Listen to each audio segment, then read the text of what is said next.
परशुराम भारतवर्ष के एक पराक्रमी योद्धा थे। उनका नाम हमेशा वीरता और बहादुरी की सूची में सबसे पहले रखा जाएगा। एक ब्राह्मण ऋषि जमदाग्नि और उनकी पत्नी रेणुका के घर जन्मे परशुराम का मन शुरुआत से ही शास्त्र ज्ञान से ज्यादा शस्त्र ज्ञान पर लगता था। एक दिन ऋषि जमदाग्नि अपने 5 पुत्रों रुक्मवान, सुषेणु, वसु, विश्वावसु और राम को बुलाते हैं। बच्चों, मैं कुछ समय के लिए बाहर जा रहा हूं। शाम को जब मैं वापस लौटूं, तो आप सबको ऋग्वेद के सारे श्लोक याद होने चाहिए। मैं आते ही आपसे पूछूंगा। जो मुझे नहीं बता पाएगा उसको मैं दंड कर दूंगा। कुछ घंटों बाद जब ऋषि जमदाग्नि वापस आते हैं, तो वह देखते हैं कि उनके बाकी 4 पुत्र शास्त्र पढ़ रहे थे, पर राम वहां से गायब थे। राम सीधा अपनी माता रेणुका के पास चले जाते हैं और उनसे शस्त्र विद्या लेने लगते हैं।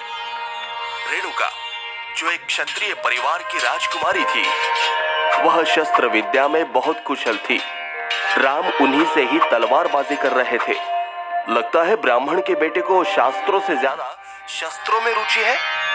पुत्र राम, तुम्हें याद रखना चाहिए कि तुम एक ब्राह्मण के बेटे हो। ब्राह्मण के बेटे के हाथ में यह हिंसा के हथियार अच्छे नहीं लगते। तुम्हें अपना ध्यान शास्त्रों पर लगाना चाहिए। पिताश्री, मेरा ध्यान शास्त्रों और शस्त्रों दोनों पर बराबर है।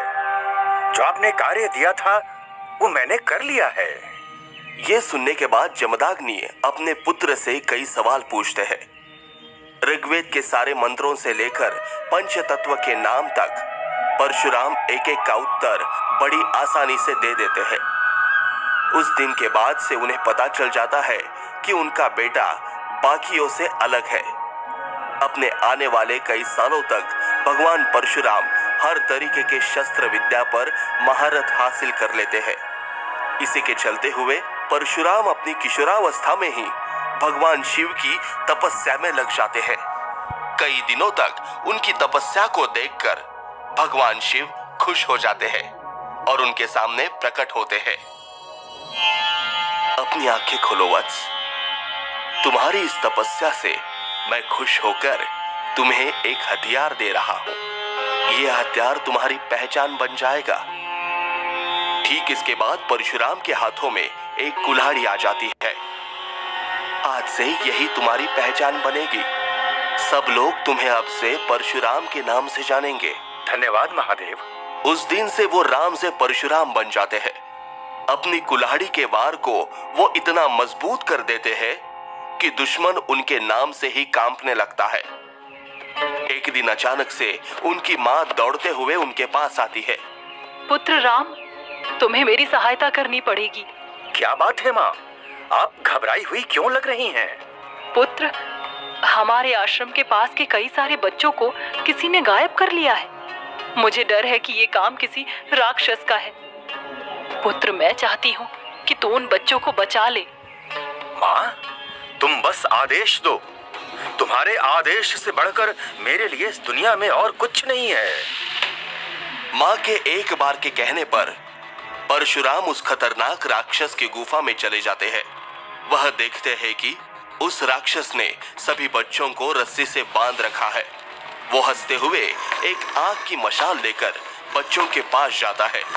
वो जैसे ही उस बच्चों को आग लगाने वाला ही होता है, तभी अचानक से परशुराम अपनी कुल्हाड़ी उसके हाथ पर मारते हैं। इसके बाद दोनों में घमासान युद्ध होता है।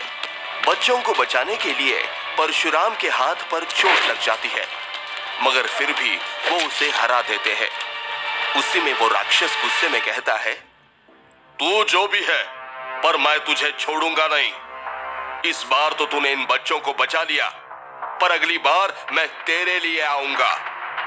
ये कहने के बाद वो राक्षस गायब हो जाता है। उन बच्चों के माँ बाप अपने बच्चों को दोबारा पाकर बहुत खुश हो जाते हैं। रेणुका तुरंत परशुराम के पास दौड़ कर आती है और उसके हाथ पर एक कपड़ा बांध देती है। पुत्र, मुझे बता, क्या तुझे ज्यादा दर्द हो रहा है? परशुराम देखते हैं कि उनकी माँ की आंखों में आंसू है। वो तुरंत अपने हाथों से उनके आंसू पोंछते हैं। माँ, मैं तुम्हारी आंखों में आंसू नहीं देख सकता। रहा सवाल मेरे जख्मों का, तो तुम बस अपने हाथ की केसरिया खीर खिला दो, मेरा सारा दर्द गायब हो जाएगा। दोनों माँ बेटे हंसने लगे। परशुराम अपनी माँ की गोद में लेट जाते हैं। उनकी माँ बड़ी प्यार से उनको खीर खिलाती है। परशुराम अपनी माँ के सबसे ज्यादा नजदीक थे। उनके लिए वह कुछ भी कर सकते थे। ऐसे ही कई हफ्ते बीत जाते हैं। परशुराम अपनी तपस्या में और मगन हो जाते हैं। एक दिन वह देखते हैं कि उनके पिता बड़े क्रोध में उनके पास आते हैं। प्रणाम पिताश्री, आप बड़े ही परेशान नजर आ रहे हैं। क्या बात है?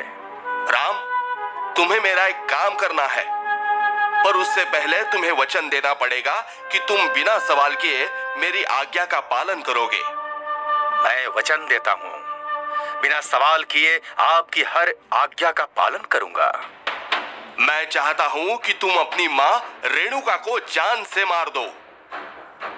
ये सुनकर परशुराम दंग रह गए।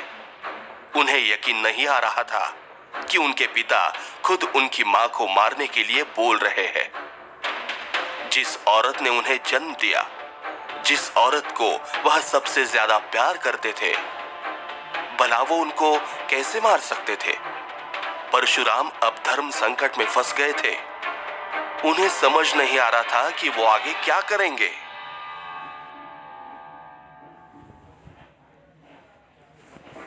पिताश्री, ये आप क्या कह रहे हैं?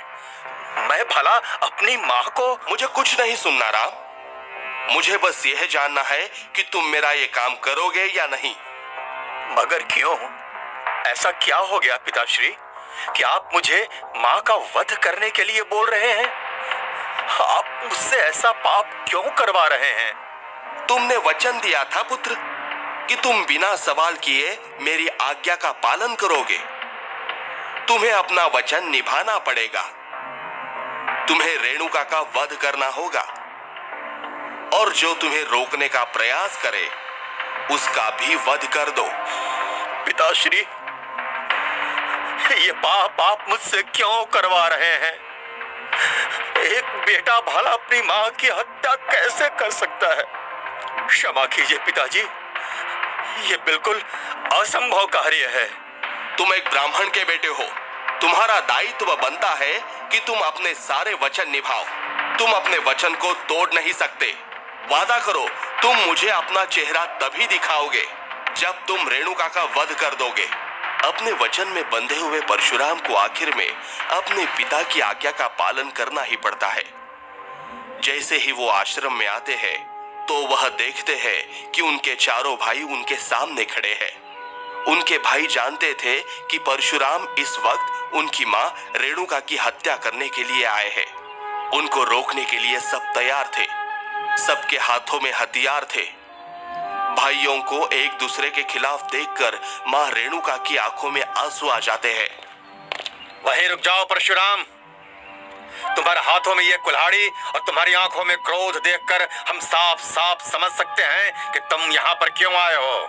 ऐसा लग रहा था कि परशुराम इस वक्त होश में नहीं है। अपने वचन में बंधे हुए वो सिर्फ और सिर्फ अपने दिए हुए कार्य को याद कर रहे थे। वह अपनी माँ की तरफ नजरें भी नहीं मिला रहे थे। वह जानते थे कि अगर उन्होंने अपनी माँ की आंखों में देख लिया तो वह अपने हथियार नहीं उठा पाएंगे।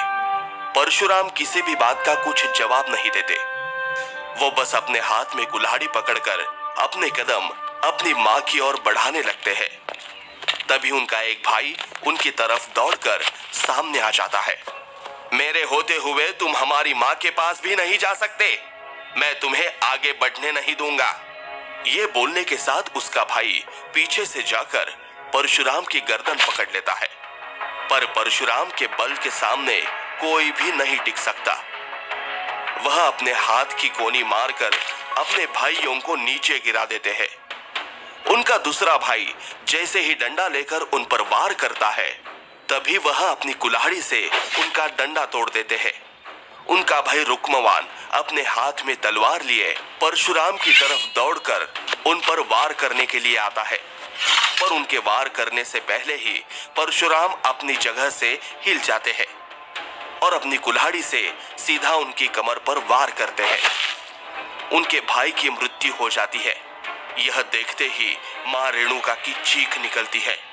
पुत्र, ये तू क्या कर रहा है? तू अपने भाइयों को मार रहा है? तू मुझे मारने आया है ना? तो ठीक है। सुषेणु, वसु और विश्वासु, तुम तीनों अपनी जगह पर ठहर जाओ।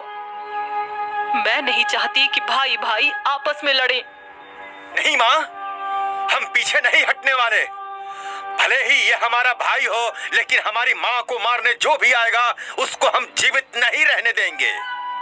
यह बोलकर विश्वावसु अपने भलाई के लिए परशुराम की तरफ दौड़ कर आते हैं। पर परशुराम उनके वार से बचते हुए अपनी कुल्हाड़ी अपने दूसरे भाई के ऊपर भी चला देते हैं।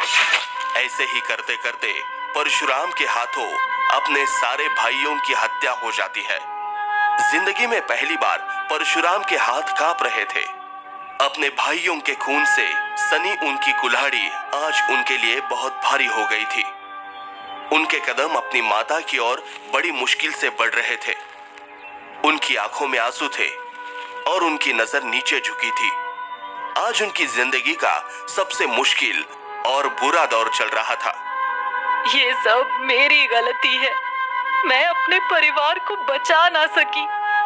मैं सजा की हकदार हूँ। इससे पहले कि परशुराम आगे बढ़ते, उनके घर की सबसे पूजनीय गाय कामधेनु वहां पर आ जाती है। कामधेनु को सब लोग परिवार में एक माता की तरह ही मानते थे। ऐसा लग रहा था कि मानो घर का आखिरी सदस्य परशुराम के आगे भीख मांग रहा हो। माता रेणुका कामधेनु गाय को हटाती है। पुत्र, आगे बढ़ो। तेरे रास्ते में अब और कोई नहीं आएगा। परशुराम की आंखें लाल हो गई। अपने अंदर हिम्मत भर के आखिर में वह अपनी कुल्हाड़ी से अपनी मां का वध कर देते हैं। अपनी मां को मारकर वह सीधा जमीन पर गिर जाते हैं। माँ! कुछ देर बाद वह अपने पिता